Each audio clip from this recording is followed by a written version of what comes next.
Merci de votre fidélité, mesdames, messieurs, bonjour et bienvenue dans votre émission Opinion. Ce dimanche, nous recevons sur ce plateau M. Doudou Wade. Il est ancien député, ancien président du groupe parlementaire libéral et démocratique à la 11e législature. Présentement, il est membre du comité directeur du Parti démocratique sénégalais. Bonjour et bienvenue, M. Wade.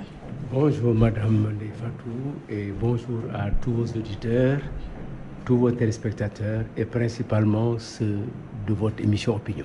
Oui. Pour briefer un peu nos auditeurs et téléspectateurs, Doudou Wade, vous êtes conseiller en ressources humaines, ancien instituteur, ancien contrôleur du travail, de l'emploi et de la sécurité sociale, ancien député, ancien président du groupe parlementaire libéral et démocratique et ancien député du Parlement de la CEDEAO. A-t-on dit l'essentiel? Je pense, Madame, que vous en avez dit beaucoup. Beaucoup, et toutes nos excuses pour en avoir dit beaucoup. L'on s'achemine vers l'élection des membres du Haut Conseil des collectivités territoriales à la date du 4 septembre. Quelle est la position de votre parti, le PDS? Je voudrais, Ndefatou, vous remercier et dire bonjour à vos auditeurs et essayer avec vous de faire le tour d'horizon de l'actualité et répondre à votre première question sur le Haut Conseil de Tanor. Il s'agit d'une institution qui a été faite, préfabriquée pour récompenser un allié politique. Mais dès l'instant qu'il a été conçu, qu'il a été pris en charge par le Haut Conseil, a été pris en charge par la Constitution avec la dernière révision constitutionnelle, nous avons non à la révision parce que nous avions pensé que concernant ce problème précis qui a été inséré dans la révision pour permettre au président d'avoir une réponse qui lui permet de faire 7 ans, quelle que soit la tournure des questions du référendum, oui, non, abstention, bulletin blanc, le président allait faire 7 ans. C'est pourquoi on a inséré dans cette révision le Haut Conseil de Tanor. Pourquoi vous dites que c'est le Haut Conseil de Tanor? Mais on le verra. On verra. C'est pas loin.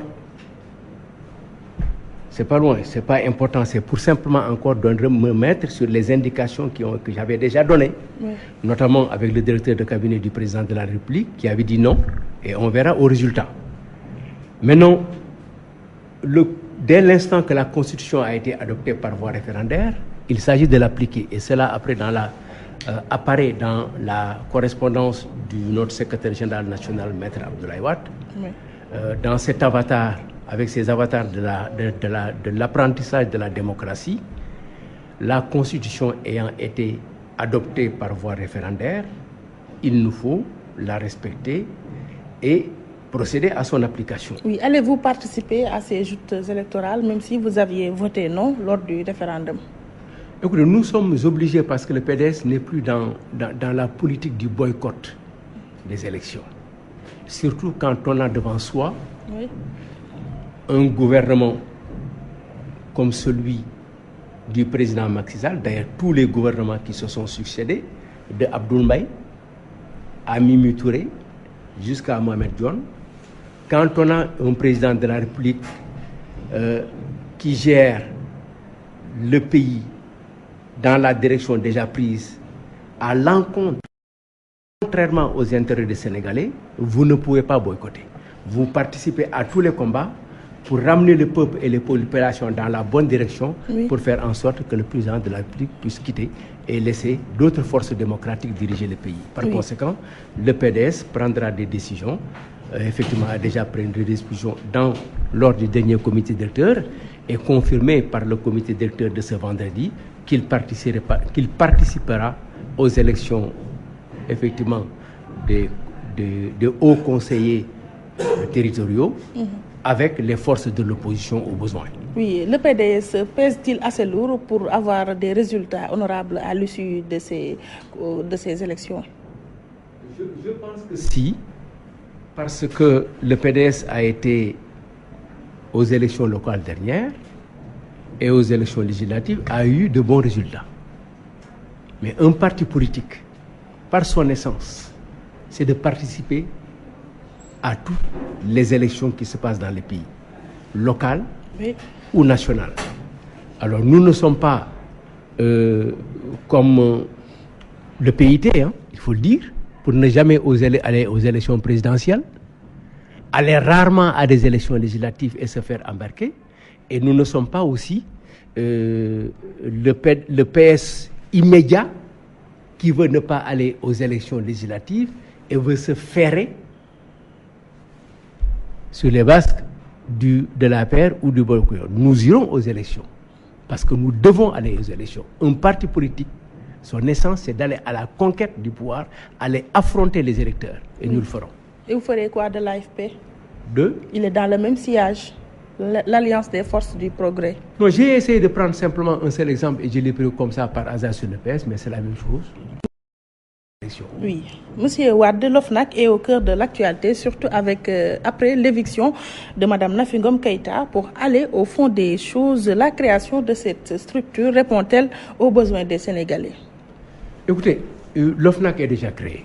Si vous me posez la question, je dirais peut-être que il n'était pas utile de faire tout ce bruit avec tout ce qui a été fait et les montants dégagés et dépensés pour arriver au résultat d'aujourd'hui. C'est-à-dire? Parce que simplement, madame, il y avait effectivement une structure qui s'occupait de la corruption. C'est la Commission nationale de lutte contre la corruption. Il n'était pas efficace au regard du chef de l'État? Oui, qui n'était pas efficace au niveau, selon le président Macky Sall. Oui. Mais on pouvait bien lui apporter des correctifs. La seule chose qui manquait à cet organisme, peut-être, c'est d'abord la saisine, le transfert des dossiers chez le procureur. Nous l'avions examiné et nous avons pris les décisions pour aller vers cette direction. La deuxième chose, peut-être, c'est la mise en place de crédits conséquents pour faire le travail.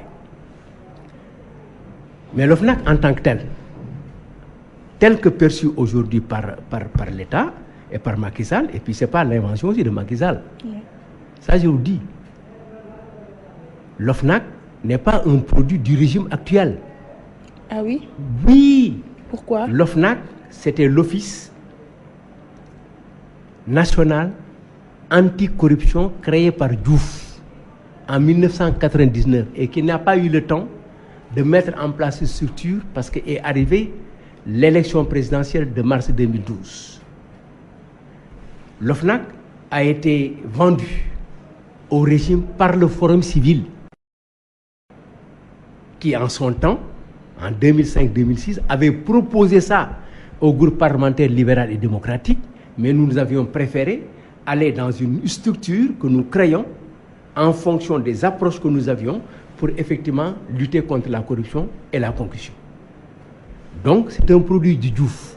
D'ailleurs, l'atelier a été présidé par M. Doudnir, magistrat, oui, et aujourd'hui président de la Sénat.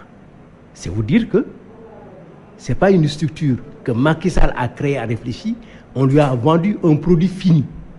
À quel coût, je ne sais pas.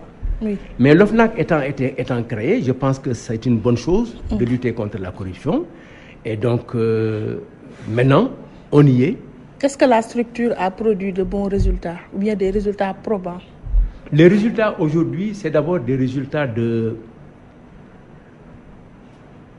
le président de l'OFNAC. Il y a des conflits d'intérêts aujourd'hui dans la structure chargée de lutter contre la corruption.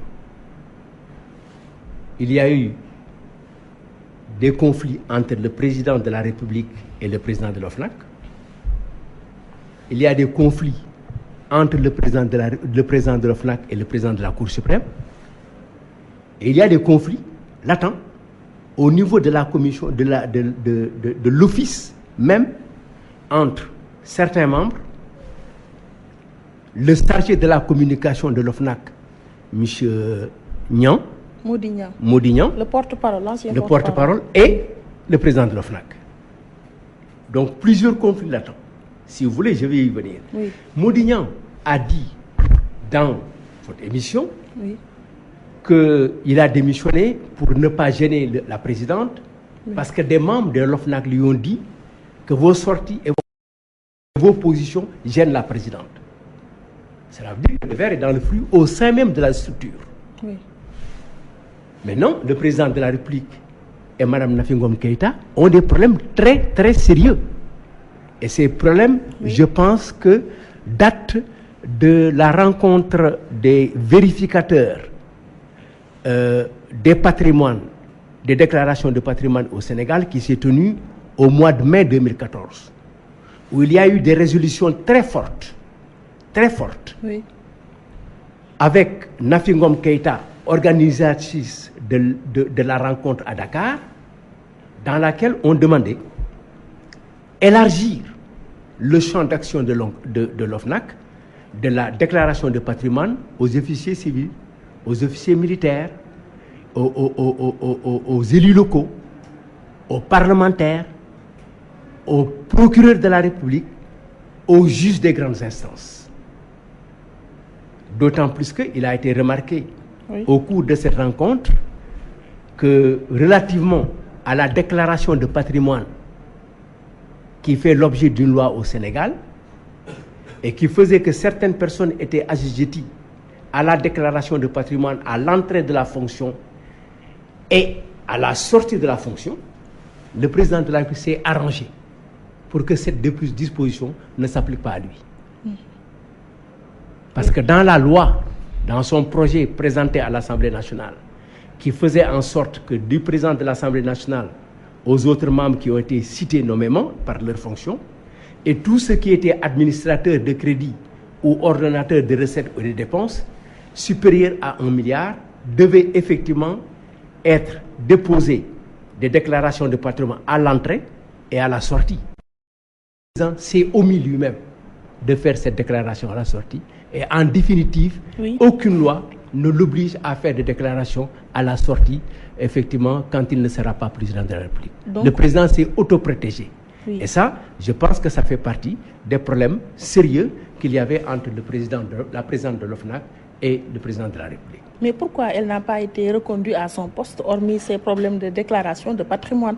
N'est-ce pas? Elle a rendu son rapport pour l'exercice 2014-2015. Et elle a même eu à épingler certains directeurs. Oui, mais c'est que ce qui est profond et réel, c'est que Madame la présidente de l'OFNAC est venue à votre émission le 29 mai. Oui. Vous lui avez posé la question sur ses relations avec le président de la République. Elle a dit qu'il n'y a pas l'homme de doute. Ils étaient en de bons termes. Qu'ils étaient en de bons termes. Mais c'était faux. Parce qu'elle-même dit que le 24 novembre 2014, le 28 novembre 2014 et le 10 mai 2015, avoir rencontré le président de la République, qui à ces dates, depuis 2014, voulait qu'elle parte. Et le président de la République a fait pression, contrairement aux dispositions de la loi, sur Madame la Présidente pour lui demander de partir. De partir avant le délai de 3 ans pour lesquels elle a été présidente de l'OFNAC. 3 fois de suite, le président l'appelle, d'abord pour la pousser à partir en lui proposant. Si c'était dans un autre cas, on n'aurait pas dit que le président aurait même, si c'était dans un autre cas, pour une autre personne, on aurait dit que cette personne est en train de corrompre Mme Ngom pour la...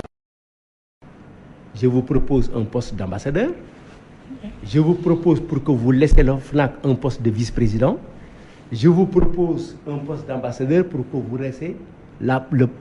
laissiez la présidente de l'OFNAC. Pourquoi? Voilà les questions importantes qu'il faut se poser.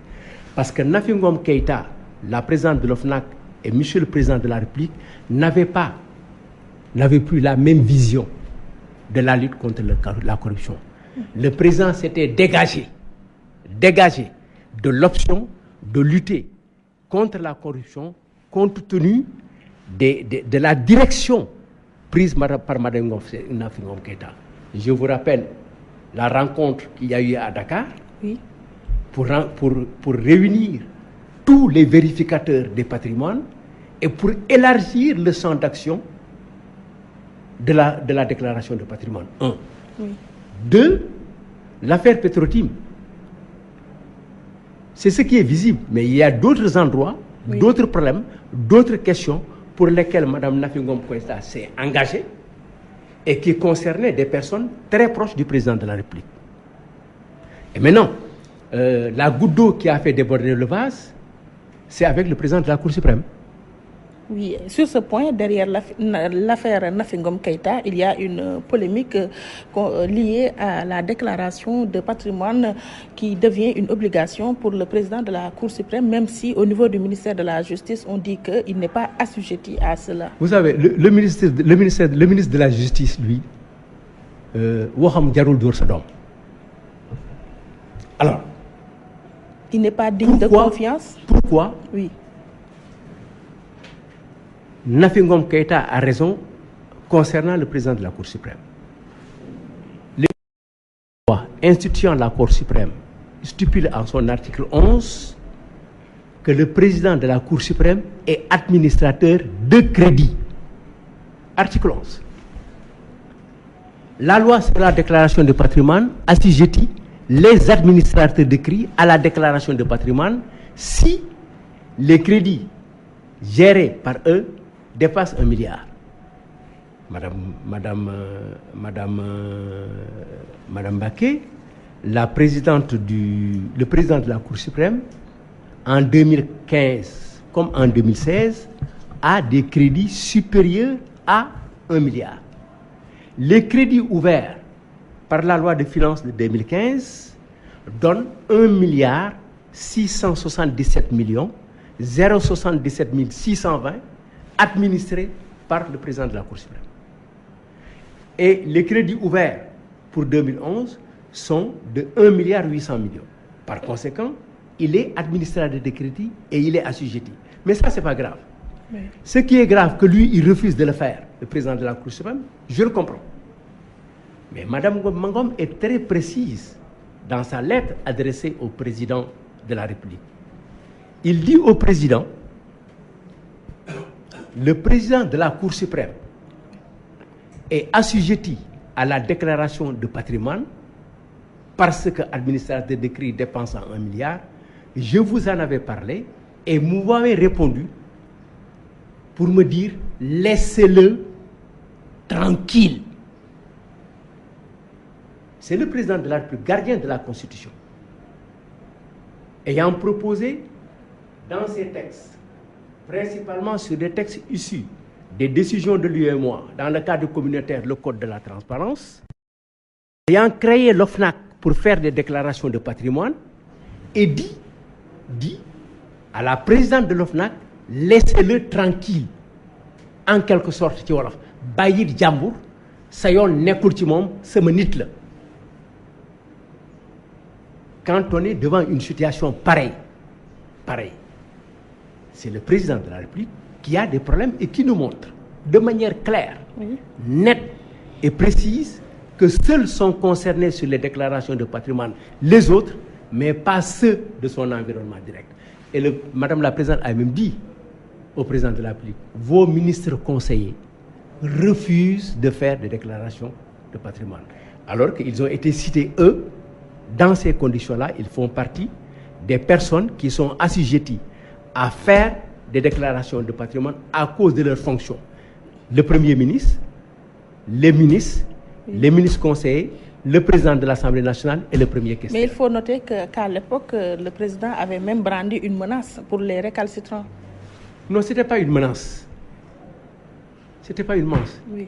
J'ai parlé, mais faites ce que vous voulez. C'est comme ça que je l'interprète. Oui.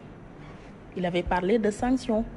Aucune sanction ne sera prise et ne sera prise. La seule sanction qui est prise, c'est parce que Madame Nafi Ngom n'a pas voulu jouer le rôle qu'on voulait la faire jouer. Elle n'a pas accepté de jouer ce rôle de ségrégation de l'application du texte par ceux-ci et non par les autres. À partir de ce moment, le président se devait de la faire quitter. Oui. Et de la faire quitter dans des conditions sur lesquelles ce n'est pas la peine de s'étendre. Oui. Que ça soit 2 mois ou 3 mois avant 4 mois. L'essentiel, Nafi Ngom Keïta savait qu'elle allait quitter, d'autant plus que informations très, très, très précises. Parce que les informations les plus précises dans notre pays qui sont divulguées dans la place publique, vous les tenez de la présidence de la République. D'ailleurs, Nafi Ngom disait dans sa lettre, ayant appris par diverses sources que vous voulez me faire quitter la présidence de l'OFNAC. Les sources les plus sûres des décisions qui vont être prises par le président de la République, c'est d'abord ses propres collaborateurs. C'est eux qui divulguent les nouvelles. Totalement. Et quelle suite allez-vous donner à cette affaire, puisqu'elle elle envisage de déposer un recours au niveau de la Cour suprême dans ce contexte? Ça va nous ramener à ce qu'on appelle l'indépendance de la justice ou l'indépendance des magistrats. Madame Nafi Ngom, je ne pense pas, aujourd'hui, ne peut pas avoir des illusions concernant cette affaire, parce qu'elle disait dans sa lettre qu'elle s'abstiendrait de saisir la Cour suprême. Oui. Elle a été rattrapée après par diverses personnes, peut-être des conseillers, des amis, ceux qui sont à l'intérieur et lui ont donné des informations, les diverses sources, oui.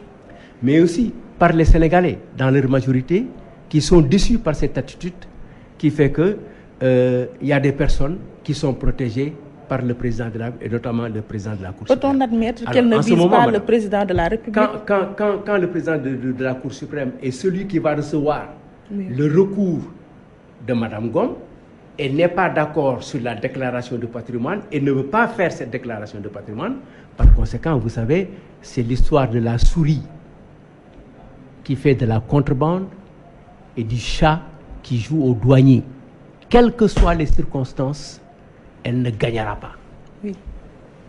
Alors, derrière cette affaire, il y a aussi la passation de service de cérémonie. Madame Nafi Ngom promet de revenir et de répondre à ses détracteurs. Attendez-vous à ce qu'il y ait de grands déballages? Écoutez, je ne pense pas que ce qu'on appelle ces détracteurs, mais ces détracteurs, c'est qui? C'est ceux qui ont répondu. Le conseil du ministre de la Justice qui dit que les crédits sont de 800 millions alors que la loi finance les porte à 1,677 et à 1 milliard. Tu sais, il est très facile de faire la contradiction à ces personnes. Ce qui est encore, c'est certains députés qui se sont élevés et qui même ont contesté à l'Assemblée nationale en plénière des décisions de la Cour suprême. L'interlocuteur de Mme Nafi Ngom, président de la République, il appartient au président de la République de nous dire si effectivement elle a fait appeler Mme Ngom en 2014 et en 2015 pour lui demander de partir. Il appartient au président de la République de répondre si effectivement elle a fait des propositions alléchantes à Mme Ngom, vice-présidente de la BCEAO, gouverneur de la BCEAO, ambassadeur dans un pays, ministre de la République, pour laisser ses amis, ses parents, ses alliés. Il appartient au président de la République de dire si effectivement le président de la Cour, pour le président de la Cour suprême, il a dit à Mme Nafi Ngom, laissez-le tranquille, bayil Djambour. D'accord. Comme il y a une nouvelle présidente de l'OFNAC à la personne de Mme Seynabou Ndiaye Diakhaté, quelles sont vos attentes? Oui, écoutez, Mme Nafi Ngom Keïta comme Mme Seynabou Ndiaye sont de très grandes dames, de très grands fonctionnaires. Mais vous savez, un fonctionnaire, tout dépend dans l'exercice de ses fonctions, de ce qu'elle veut faire ou de ce qu'elle ne va faire. Mme Nafi Ngom Keïta a fait un chemin, brillant chemin, d'infirmière d'État en passant par le CFPA, l'ENAM, premier vérificateur, c'est la première femme à assumer ses fonctions, elle a fait du chemin. Dans le cadre de la magistrature aussi, Madame Seynabou Ndiaye, Nafi Ndiaye, plutôt Nabou Ndiaye, Nafi Ngom, j'ai dit c'est le même chemin. Madame Ndiaye est venue pour prendre des décisions énergiques dans la lutte contre la corruption.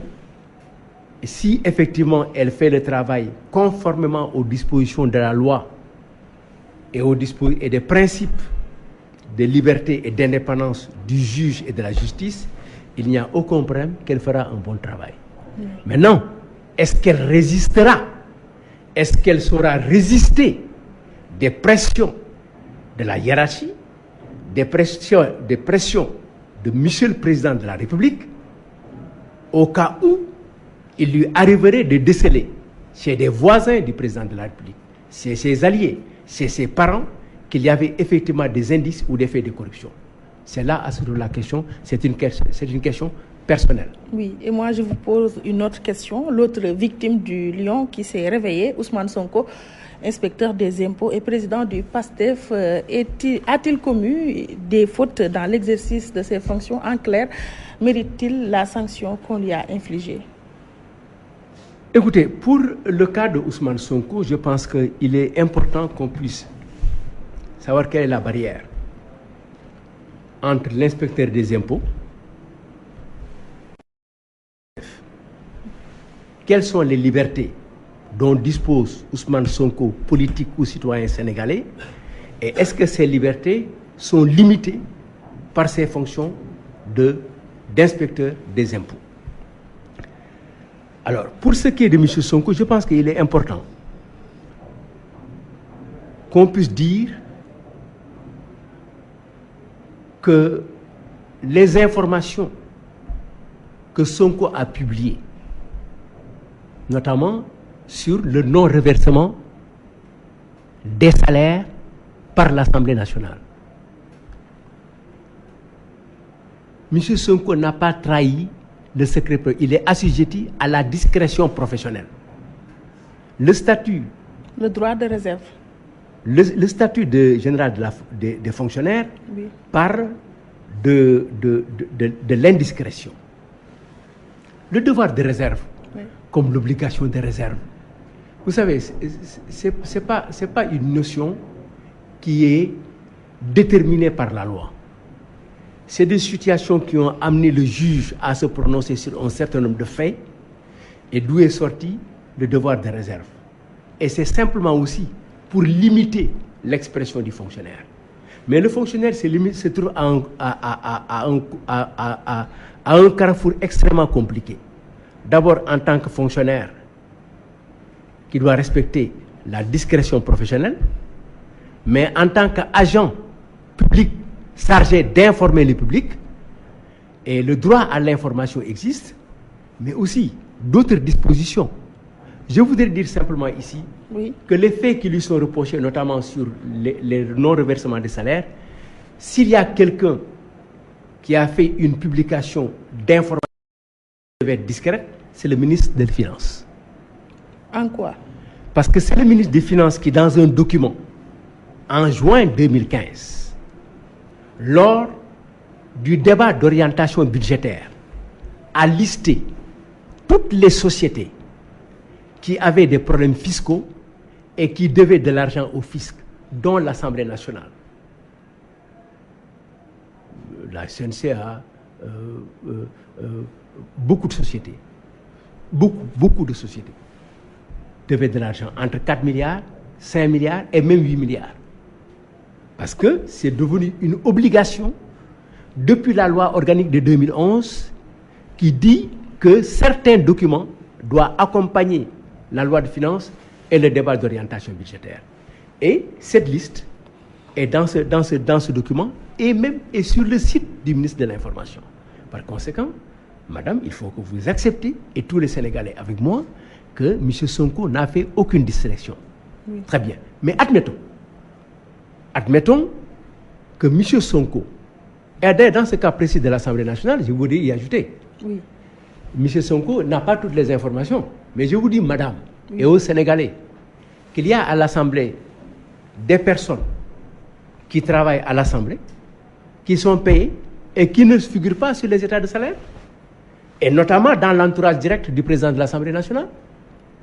Il y a des centaines de personnes qui sont à l'Assemblée, qui sont rémunérées et qui ne paient pas l'impôt.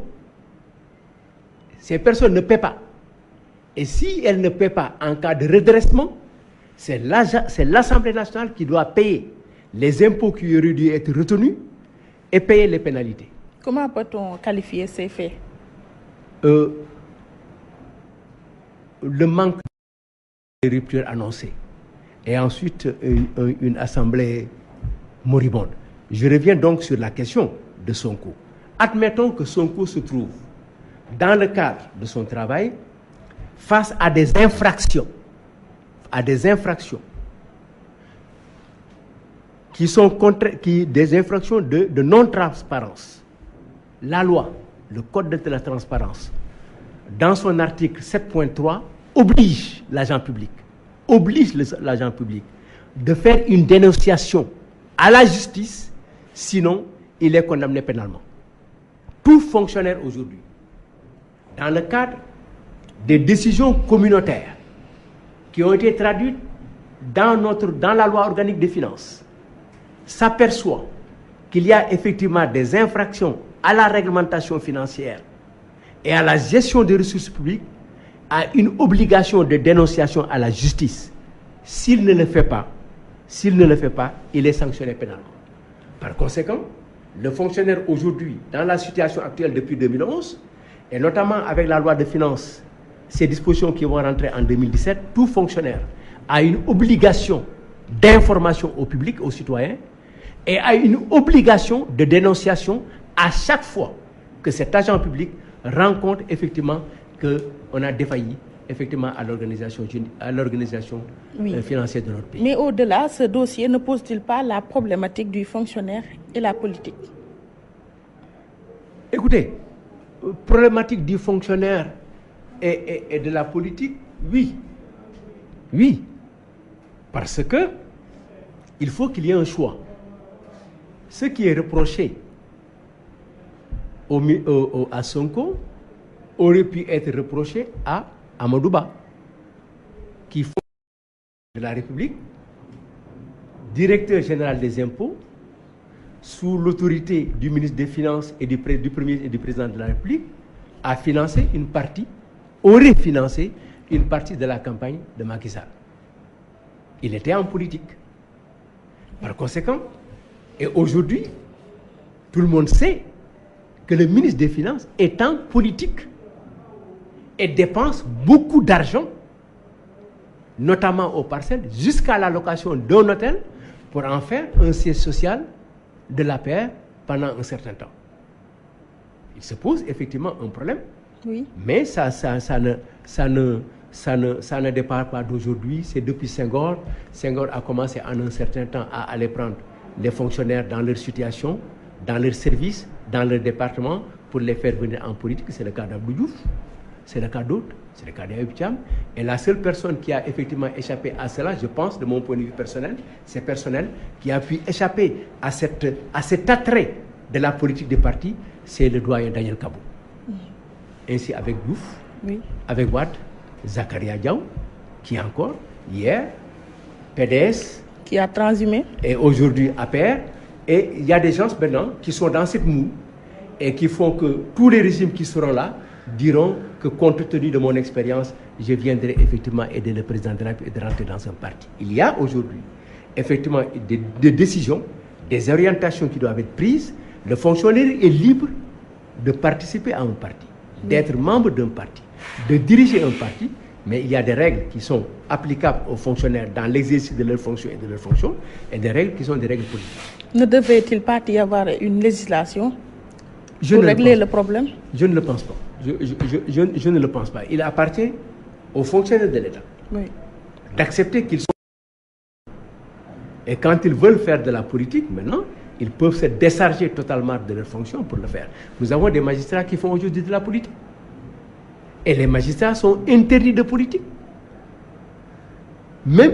Les cas de Cheikh Issa Sall. Oui, interdits de politique. Mais tant que ceci est dans l'ordre des choses pour M. le Président de la République, il faut les laisser comme tel. Oui. Monsieur Doudou Wade, le débat sur la double nationalité refait surface en marge des discussions sur la revue du code électoral. Si le projet est entériné, des présidentiables comme Karim Wade et Abdoul Mbaye seront out dans la compétition. Comment vous l'appréhendez? Écoutez, je ne pense pas que ces personnes que vous avez citées soient out. Ce qu'il faut retenir aujourd'hui, c'est que le pouvoir, après cette affaire Nafingo, après cette affaire Sonko, s'attaque à des personnes pour qui, il y a 4 ans, en 2012, on nous a présenté Abdoul Mbaye comme le meilleur des jeunes talentueux sénégalais. On est allé même des hommes en pleine assemblée nous dire qu'il est beau ce garçon. Avec Mimi Touré, c'était la même chose. On nous l'a présenté comme la meilleure des femmes possibles. On nous a présenté Nafi Ngom sous un visage radieux. Dafa baax, dafa yaru, dafa am teggin, jullit la day muuru. Aujourd'hui, pour toutes ces personnes, les mêmes qui ont chanté ces louanges disent totalement le contraire. Cela veut dire que les Sénégalais ont des problèmes. Les Sénégalais te disent da nga baax lundi, mardi, mercredi, jeudi, vendredi, samedi, dimanche, et ñu bëgg wax ne altine da nga bon. Suma sëriñ bu baax bi nee na ma loolu mënul nekk. Par conséquent, il faut que ñoom ñu xam ne du ki ñuy waxal moo bon. ñoom ñoo xamul lu ñu bëgg. C'est-à-dire quoi? Oui. Ce qu'ils veulent aujourd'hui, c'est encore de salir Abdou Mbaye. Je ne suis pas avec Abdou Mbaye. Je ne suis pas d'accord avec ce qu'Abdou Mbaye fait. Mais quelle importance? Le régime actuel veut-il faire du divorce d'Abdou Mbaye? Je ne comprends pas. Une affaire tout à fait personnelle.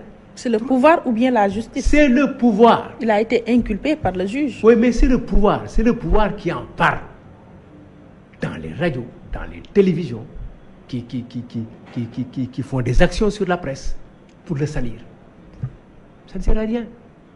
Par conséquent, et aujourd'hui, c'est conformément aux dispositions de la Constitution sur la nationalité, où on dit que le candidat aux élections présidentielles, à l'élection présidentielle plutôt, oui, doit effectivement et réserver seulement à ceux qui sont sénégalais exclusivement. Ça n'a jamais eu de problème. C'est le président Wade qui l'a mis dans notre constitution. Non, c'est totalement faux encore. C'est faux, madame. Je dis c'est faux. C'est encore le régime. C'est que nous avons c'est faux. C'est la constitution de 2001. Non. Pas, qui est l'œuvre de Maître Abdoulaye Wade. Non. C'est Diouf qui a inséré cette disposition dans la constitution. C'est Abdou Diouf qui a inséré cette disposition dans la constitution, pensant en un certain moment que Wade avait une double nationalité.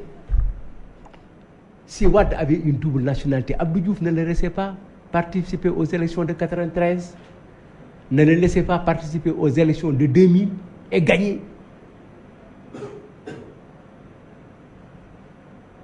Si Wade avait une double nationalité, on ne l'aurait pas laissé faire comment il s'appelle, 2007 et 2012. Pourtant, il a une position dans la Constitution de 2001. Oui, je suis d'accord sur ça. Mais qu'on ne dise pas que Wade en est l'initiateur. Mais c'est comme il a reconduit dans la disposition de 2001 que Dakar est la capitale du Sénégal. Ce qui intéresse, ce sont les nouveautés. Et la nouveauté aujourd'hui, c'est de dire en sorte, il faut d'abord, ce que la loi avait dit, il faut simplement prouver que vous avez une nationalité sénégalaise exclusive, c'est déjà fait, il n'y a pas de problème.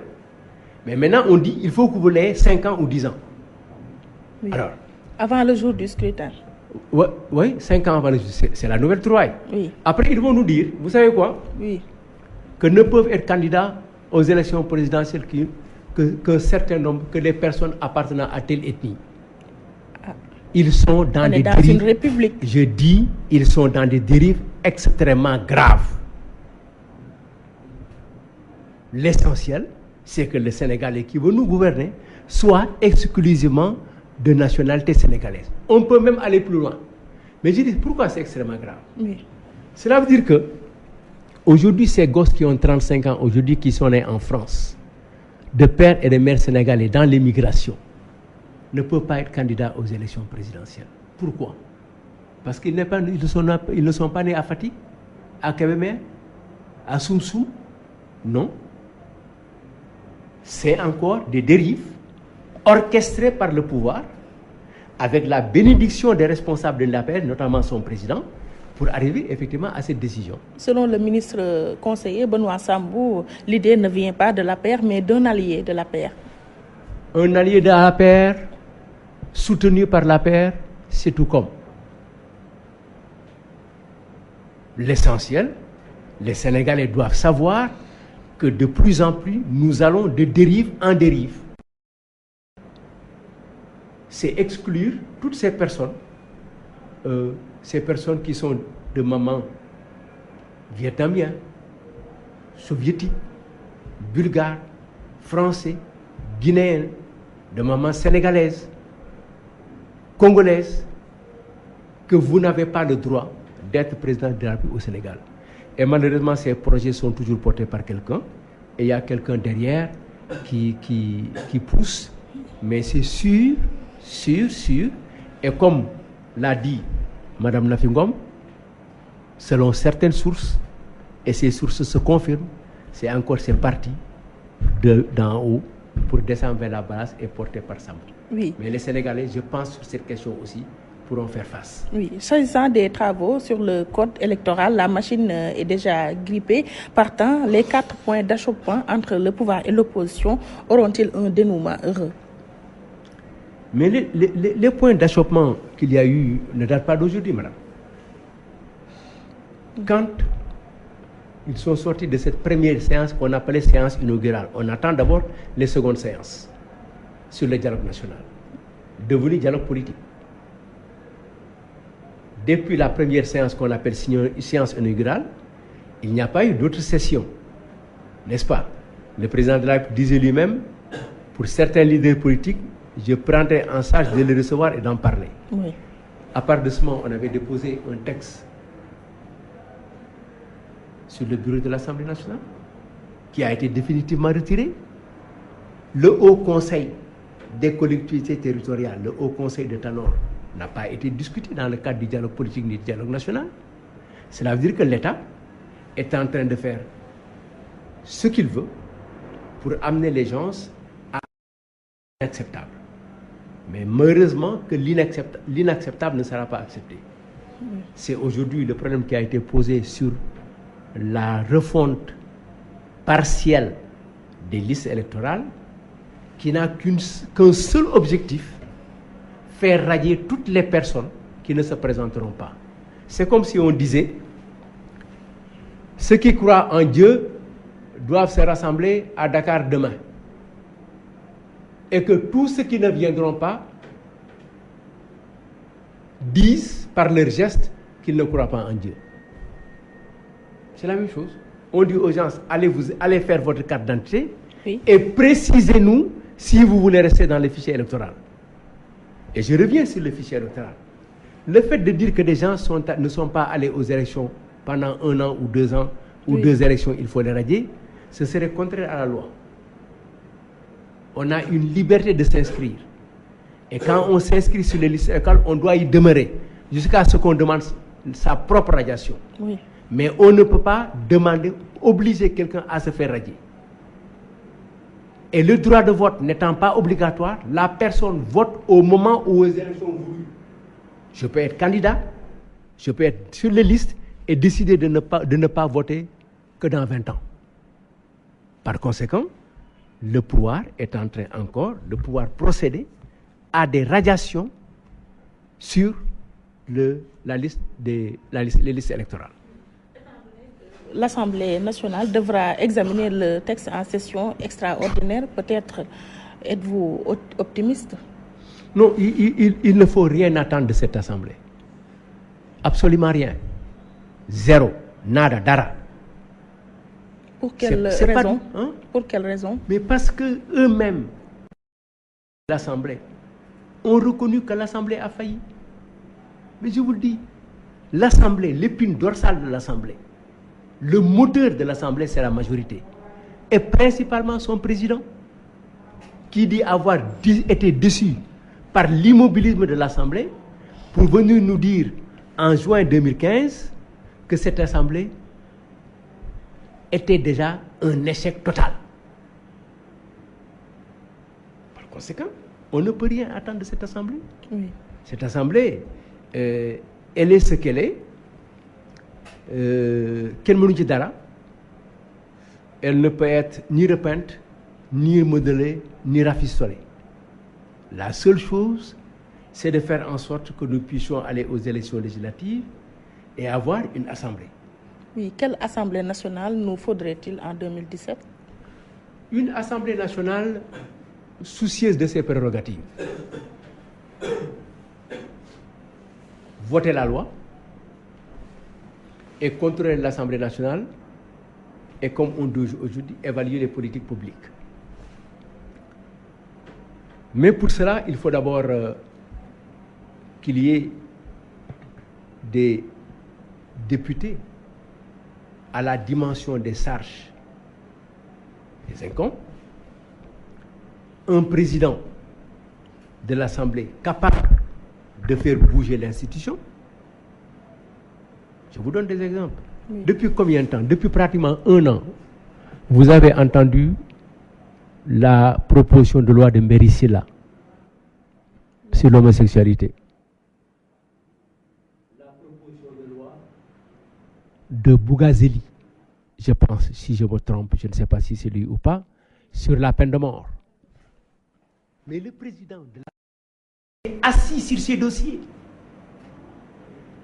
Même pour faire voter la proposition de loi de Omar Sarr, pour que lui, président de l'Assemblée nationale, ait un mandat de 5 ans et soit élu président pour 5 ans, il a dit, pour les brosiers de Macky en ce moment précis, parce que les choses n'étaient pas claires, que moi-même, je ne voterai pas la proposition de loi qui amène mon mandat, mon élection de président de 1 à 5 ans. Moi, li ngeen may jox te mu baax ci man bugguma ko. Qu'est-ce qu'il faut attendre? Quoi? On a en pleuré sur cette situation de notre Parlement. Alors qu'il y a des députés aujourd'hui qui sont dans des situations de faire le travail. Nous avons parlé tout à l'heure des retenues non reversées. Personne n'a répondu. Où était le président de la Commission des finances? Mais quand Thierno Bokoum a demandé, conformément à la réglementation, qu'on lui envoie les documents comptables pour vérifier la gestion de Moustapha Agnès, on l'a expulsé de son poste. Oui. Et la personne qui l'a remplacé, c'est Babacar Diamé. Non. La personne qui l'a remplacé à la comptabilité, je ne connais pas son nom, oui. Mais elle est venue et elle s'est mise dans la direction tracée par le président de l'Assemblée nationale et ne sollicite aucun document pour assurer le contrôle de l'Assemblée. Mais heureusement que des gens sont en train de le faire et que en 2017, Inch'Allah, nous allons revenir sur toutes ces questions et notamment ces masses d'argent qui ont été sorties et ont été distribuées à certaines personnes. Oui, avant d'y arriver, depuis la libération de Karim Wade, on parle de rapprochement entre le PDS et l'APR. Il n'y a pas de rapprochement entre le PDS et le pouvoir. Le PDS est dans la ligne qu'elle s'est tracée en tant que parti d'opposition.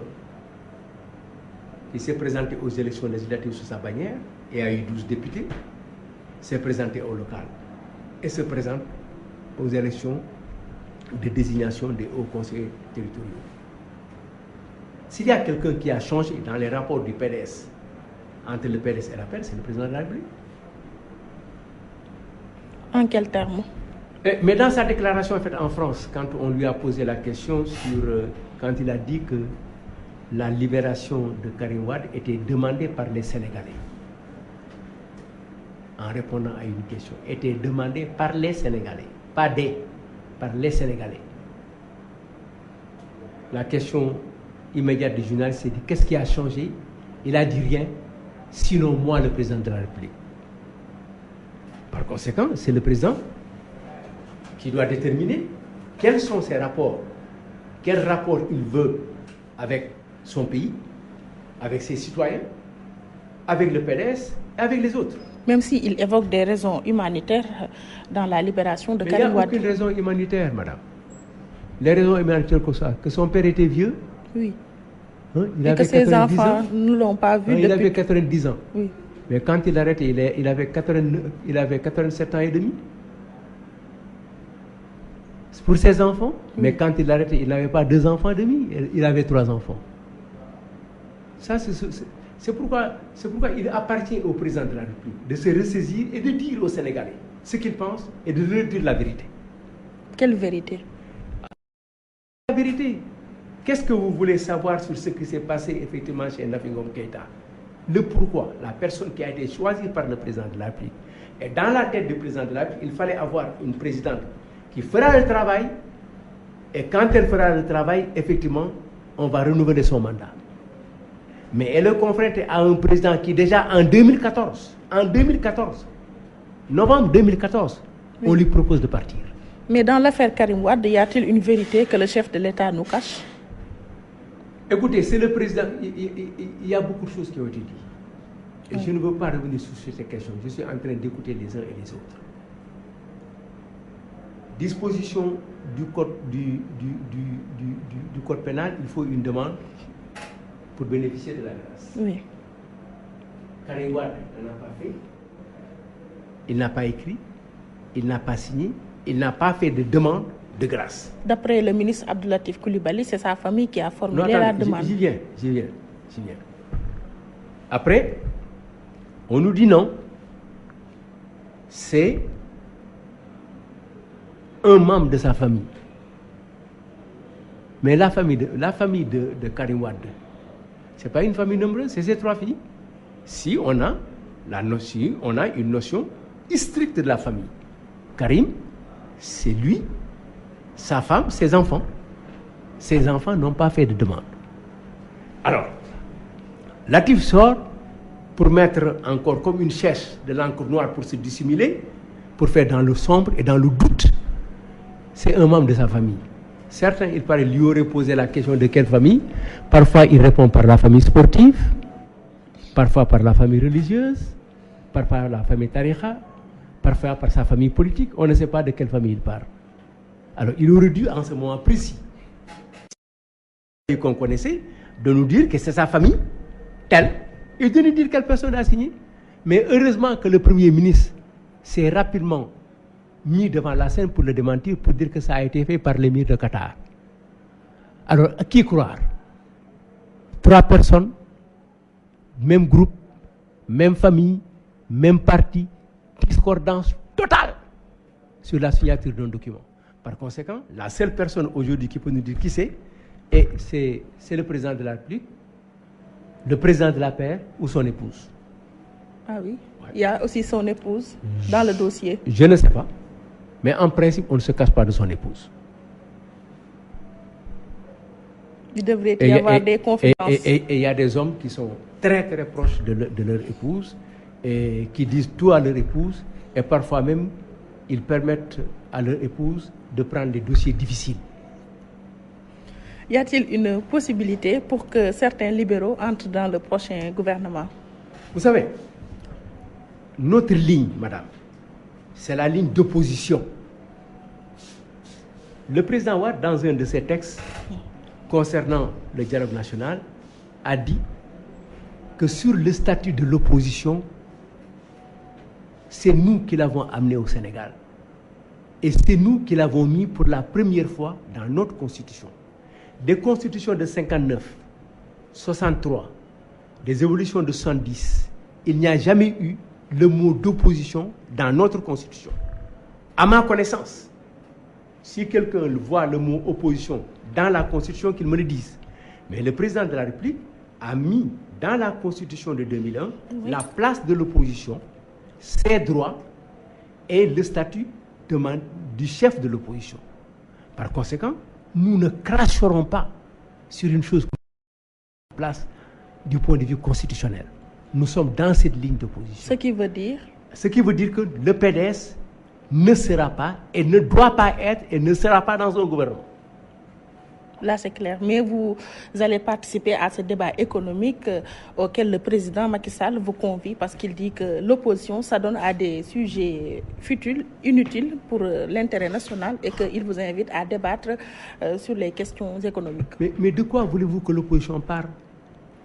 Le président nous parle de zoologie, de parc de Hann. Il est venu, on l'a écouté sur l'inauguration du pont de l'émergence. Il nous parle du lion, de la panthère et du tigre qui dort. À quoi voulez-vous qu'on parle si c'est le président qui donne cette orientation? Le débat dont le président veut, économique, politique, constitutionnel, législatif, se passe d'abord à l'Assemblée et avec les partis politiques. Et à ce niveau, madame, les grandes occasions, c'est le budget. Mais c'est aussi la nouvelle disposition qui date d'ailleurs de 2010, qui a été aménagée. La présence du Premier ministre une fois par mois. Vous savez à quel... On devait être aujourd'hui au minimum à 60 séances avec le Premier ministre. 60 séances au minimum. Il en est à 6. Du fait de qui? Parce que le président de l'Assemblée nationale ne veut pas que le Premier ministre se fatigue. Le président de l'Assemblée n'a aucune considération pour les députés, et ceci consécutivement à une proposition de loi de l'Assemblée qui a décidé, elle, que le Premier ministre sera là une fois tous les mois, la propre décision de l'Assemblée. La première proposition de loi faite par notre Assemblée, par la 12e législature, ne peut pas faire en sorte que le Premier ministre n'est là que 6 fois sur 60. Par conséquent, nous ne pouvons répondre qu'au débat. S'il veut maintenant le débat, je vais lui poser 2 ou 3 questions. Lesquelles? Monsieur le Président de la République, vous avez appelé à un débat économique et un débat de gestion de nos finances publiques. Comment expliquez-vous que le budget du personnel de la présidence de la République passe de 4 milliards 114 millions en 2012 pour arriver à 7 milliards 412 malgré une diminution des effectifs, ce qui fait 44,80% d'augmentation? Voilà une question. Et si vous voulez, Monsieur le Président de la République, par taper les premières décisions que vous avez fait prendre à votre ancien ministre des Affaires étrangères, vous aviez décidé de réduire les ambassades. Dites-nous combien d'ambassades vous avez réduit, qu'est-ce que vous avez gagné et combien d'ambassades vous avez créées. Monsieur le Président de la République, vous aviez décidé, sur étude de Mme Nofi Ngom Keïta, à réduire les agences, vous allez dire, de 79 ou de 80. Est-ce que vous pouvez nous faire la liste des agences qui ont été supprimées? Oui. Le budget, les allocations de crédit de ces agences et quelle est la sommation aujourd'hui en 2016 de la totalité de sommation des crédits alloués aux agences pour qu'on puisse savoir, malgré la diminution, quel est le volume d'augmentation. Et les Sénégalais seront surpris. Voici un débat économique de gestion des ressources. Et que lui répondez-vous quand il dit qu'un nulard ne peut pas construire un échangeur? Mais il a raison. Oui, il a raison. Il a raison. Bien que ce n'est pas un échangeur, c'est un pont. C'est l'échangeur de l'émergence. Oui, je suis d'accord, il a raison. Il a raison. Mais c'est que je pense que le président Macky Sall devait avoir l'élégance de ne pas parler ainsi aux socialistes. C'est aux socialistes qu'il s'adresse. Oui. Il ne s'adresse pas au président Wade. Et vous avez entendu toute la litanie qu'effectivement il a dit sur le président Wade. Alors quand il fait le pont de Dakar 90 construit par Diouf, il l'aménage à échangeur et il dit aux gens, attention, celui qui l'a fait est un nulard, moi j'ai fait celui-là, par conséquent, je ne suis pas un nulard. Et c'est vrai, mais il aurait été plus élégant de le dire d'une autre manière que d'accuser comme ça et d'indexer le Parti socialiste, le régime de Diouf particulièrement, pour dire que c'est des nullards. Merci, Monsieur Doudou Wade. Je rappelle que vous êtes membre du comité directeur du Parti démocratique sénégalais, ancien député, ancien président du groupe parlementaire libéral et démocratique et que vous étiez notre invité dans l'émission Opinion. Je vous remercie, Ndeye Fatou, et remercie tous vos téléspectateurs pour vous dire à très bientôt après les réponses fournies par le président de la République sur ces différentes questions, le niveau des salaires de la présidence, les effectifs des ambassades et les coûts, les agences qui ont été créées, les personnels licenciés et le coût des agences aujourd'hui. Merci à vous. C'est moi. J'espère que le chef de l'État va vous répondre. Merci à nos auditeurs et téléspectateurs qui nous ont prêté attention. Grand merci à la réalisation, Aline Badara Diaye, Mame Sidi Diop. Merci à Oustaz Hassan Diouf pour la coordination, Ousseynou Sall pour la décoration et Della Amar pour les soins esthétiques. Excellente semaine à vous. Rendez-vous dimanche prochain, Inch'Allah. Dégager de l'option de lutter contre la corruption compte tenu de la direction prise par Mme Nofi Ngom Keïta.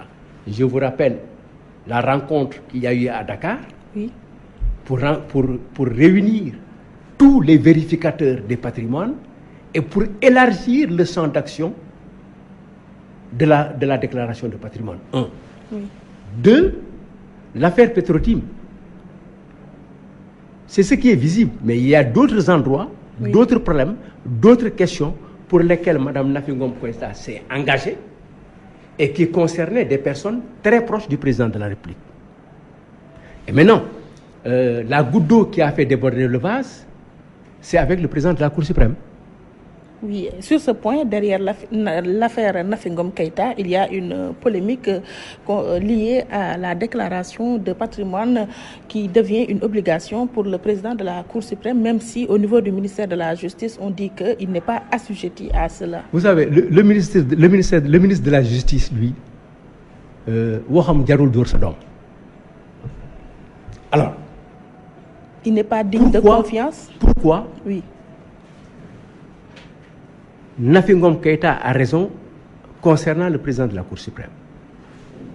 Les lois instituant la Cour suprême stipule en son article 11 que le président de la Cour suprême est administrateur de crédit. Article 11. La loi sur la déclaration de patrimoine assujettit les administrateurs de crédit à la déclaration de patrimoine si les crédits gérés par eux dépassent 1 milliard. Madame Baké, le président de la Cour suprême, en 2015 comme en 2016, a des crédits supérieurs à 1 milliard. Les crédits ouverts par la loi de finances de 2015 donnent 1 milliard 677 millions 077 620 administrés par le président de la Cour suprême. Et les crédits ouverts pour 2011 sont de 1 milliard 800 millions. Par conséquent, il est administrateur de crédit et il est assujetti. Mais ça, ce n'est pas grave. Oui. Ce qui est grave, que lui, il refuse de le faire, le président de la Cour suprême, je le comprends. Mais Mme Ngom est très précise dans sa lettre adressée au président de la République. Il dit au président,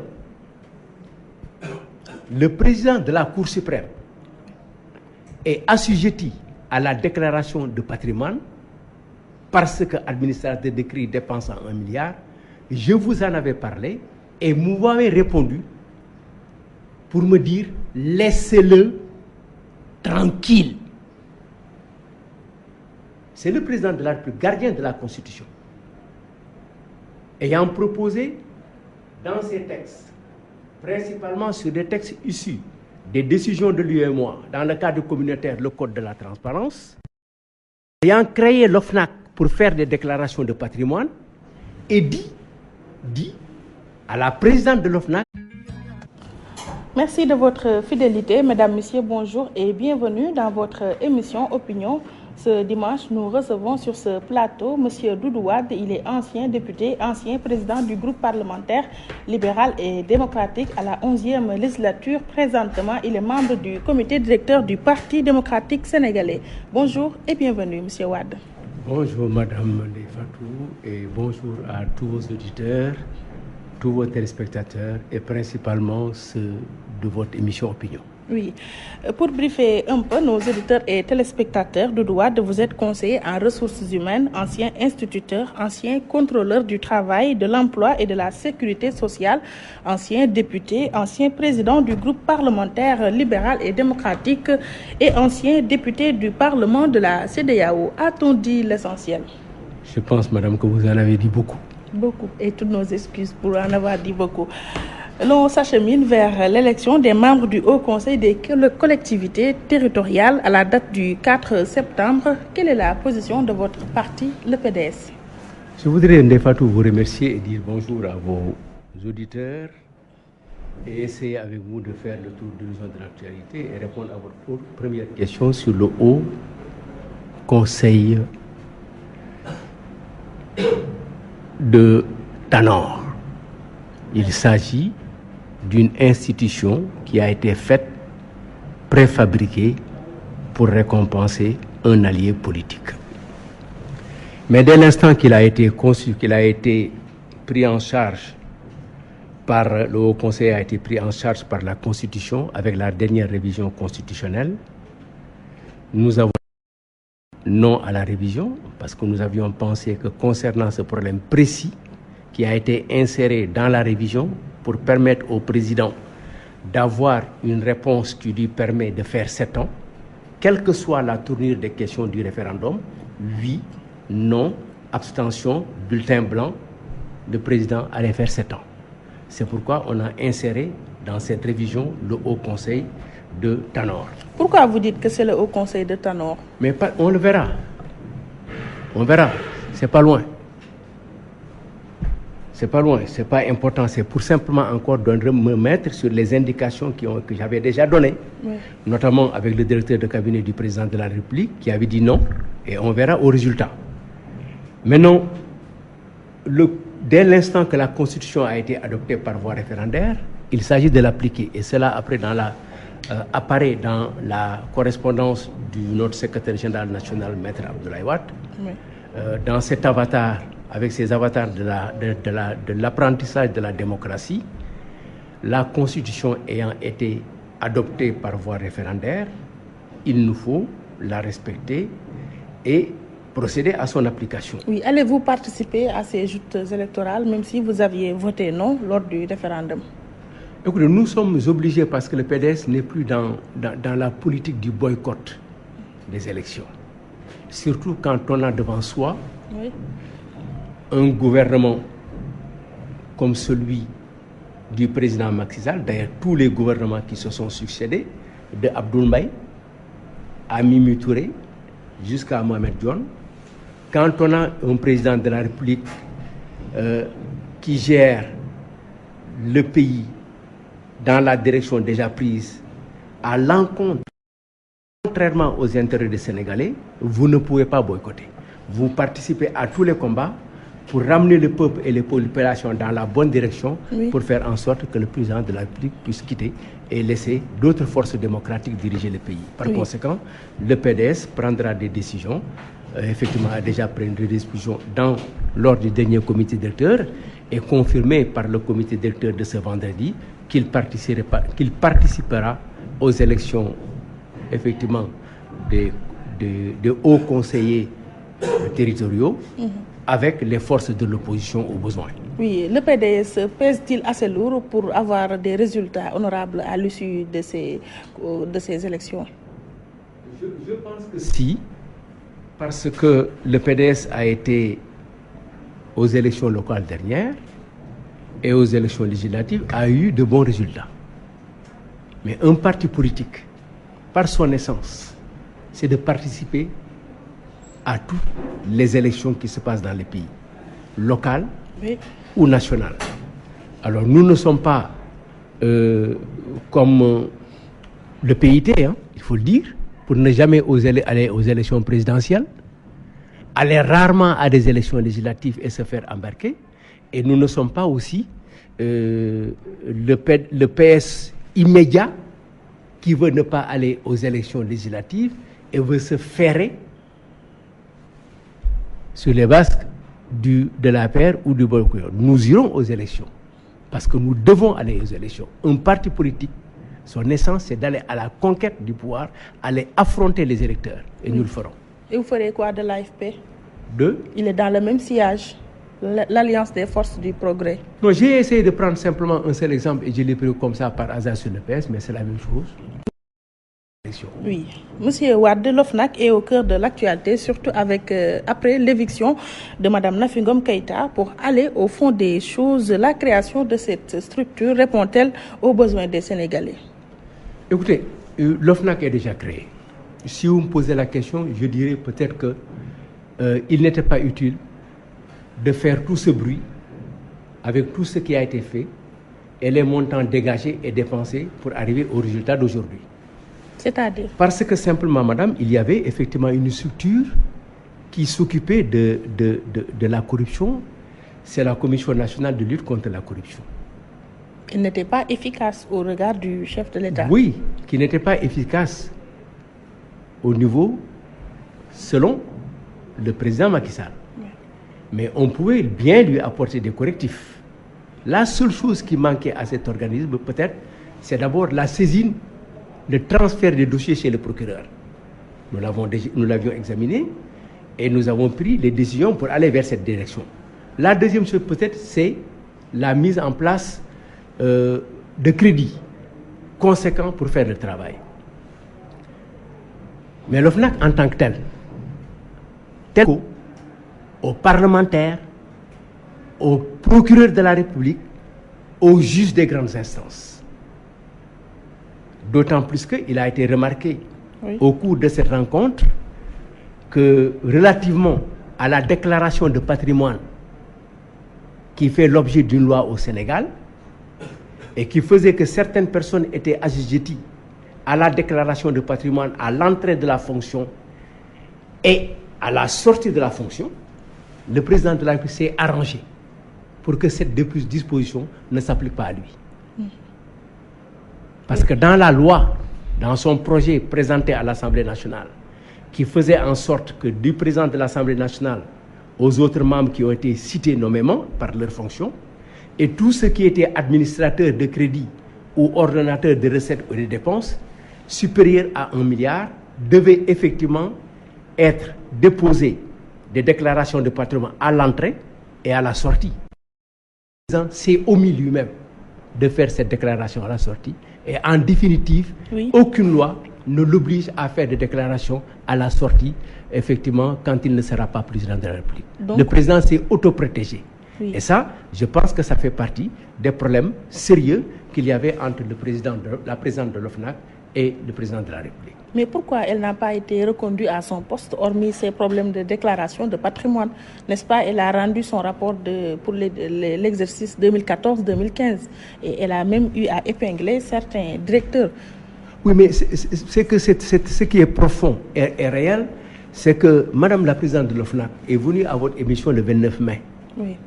Vous lui avez posé la question sur ses relations avec le président de la République.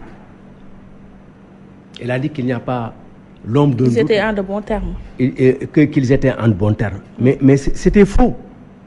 Parce qu'elle-même dit que le 24 novembre 2014, le 28 novembre 2014 et le 10 mai 2015, avoir rencontré le président de la République, qui à ces dates, depuis 2014, voulait qu'elle parte.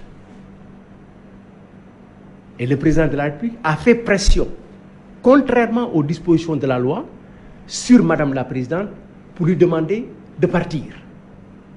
De partir avant le délai de 3 ans pour lesquels elle a été présidente de l'OFNAC. 3 fois de suite, le président l'appelle, d'abord, pour la pousser à partir en lui proposant. Si c'était dans un autre cas, on n'aurait pas dit que le président aurait même, si c'était dans un autre cas, pour une autre personne, on aurait dit que cette personne est en train de corrompre Mme Ngom pour la... Je vous propose un poste d'ambassadeur. Je vous propose pour que vous laissez l'OFNAC un poste de vice-président. Je vous propose un poste d'ambassadeur pour que vous laissez la présidente de l'OFNAC. Pourquoi? Voilà les questions importantes qu'il faut se poser. Parce que Nafi Ngom Keïta, la présidente de l'OFNAC et monsieur le président de la République n'avaient plus la même vision de la lutte contre la corruption. Le président s'était dégagé. Tel que perçu aujourd'hui par l'État et par Macky Sall, et puis ce n'est pas l'invention aussi de Macky Sall. Ça, je vous dis. L'OFNAC n'est pas un produit du régime actuel. Ah oui? Oui. Pourquoi? L'OFNAC, c'était l'Office national anticorruption créé par Diouf en 1999 et qui n'a pas eu le temps de mettre en place cette structure parce qu'est arrivée l'élection présidentielle de mars 2012. L'OFNAC a été vendu au régime par le Forum civil qui en son temps, en 2005-2006, avait proposé ça au groupe parlementaire libéral et démocratique, mais nous avions préféré aller dans une structure que nous créons en fonction des approches que nous avions pour effectivement lutter contre la corruption et la concussion. Donc c'est un produit du Diouf. D'ailleurs, l'atelier a été présidé par M. Doudnir, magistrat, et aujourd'hui président de la Sénat. C'est vous dire que c'est pas une structure que Macky Sall a créée, a réfléchi. On lui a vendu un produit fini. À quel coût, je ne sais pas. Oui. Mais l'OFNAC étant créé, je pense que c'est une bonne chose de lutter contre la corruption. Et donc, maintenant, on y est. Est-ce que la structure a produit de bons résultats ou bien des résultats probants? Les résultats aujourd'hui, c'est d'abord des résultats de le président de l'OFNAC. Il y a des conflits d'intérêts aujourd'hui dans la structure chargée de lutter contre la corruption. Il y a eu des conflits entre le président de la République et le président de l'OFNAC. Il y a des conflits entre le président de l'OFNAC et le président de la Cour suprême. Et il y a des conflits latents au niveau de la commission, de l'office même, entre certains membres, le chargé de la communication de l'OFNAC, M. Niang, Mody Niang, le porte-parole, l'ancien porte-parole, et le président de l'OFNAC. Donc plusieurs conflits latents. Si vous voulez, je vais y venir. Oui. Mody Niang a dit dans votre émission qu'il a démissionné pour ne pas gêner la présidente, parce que des membres de l'OFNAC lui ont dit que vos sorties et vos positions gênent la présidente. Cela veut dire que le verre est dans le flux au sein même de la structure. Oui. Maintenant, le président de la République et Mme Nafi Ngom Keïta ont des problèmes très, très sérieux.